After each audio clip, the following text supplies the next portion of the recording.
Well, what it invokes is ever greater distance between those at the top and those at the bottom of the social pyramid, and an ever fiercer and an emergence of ever more brutal behavior patterns, which is what we see happening. I mean, our world is getting uglier and meaner and more mean-spirited by the moment, because those who have are so anxious about the fact that they might be asked to share it. I mean, what we have gone through in the last 12 years in this country is a tremendous transfer of wealth to the upper 2% of society, and concomitantly a tremendous spread of anxiety, alienation, and a dehumanizing of the entire social enterprise.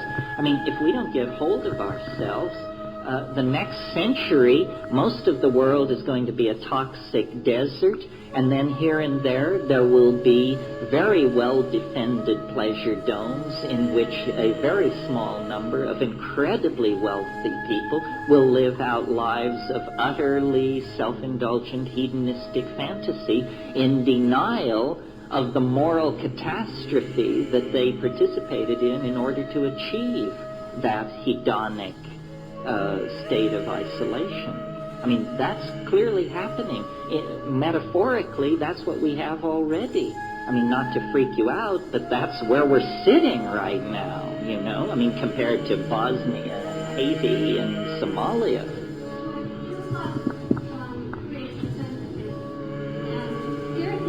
Defensiveness, then what is the alternative?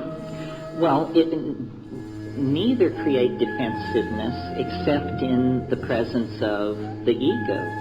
In other words, what we have to do is teach people to care for each other as a primary value, not something you do after you pay for your Mercedes and all that, but as the primary value. We have to have community. It's very simple. We don't have community. We have a free-for-all where the devil takes the hindmost, the most brutal and ruthless among us rise to the top, and everybody else has a foot on their neck. We are now in a hell of a fix, because we've waited so long to address these problems.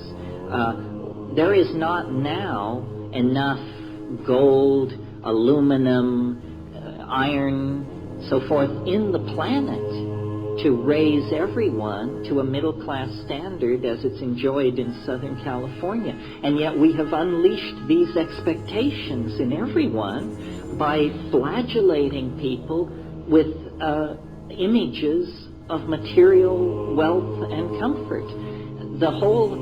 We must re-empower the individual and the quality of individual experience. In other words, you have to convince somebody that you are a richer person on 5 grams of psilocybin than you are if you live in a $5 million house and are spending $50,000 a year on psychotherapy because you're miserable, you see.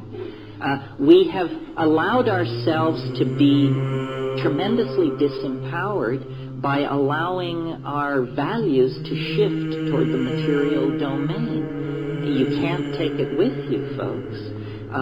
But the soul is the vehicle that you do take with you into whatever dimensions of continuity exist beyond this mortal coil. So instead of balancing and replacing the tires on your Porsche, you should be balancing and replacing the tires on your after-death vehicle. After all, that's the one that's going to have to serve you well in the clinches, you see.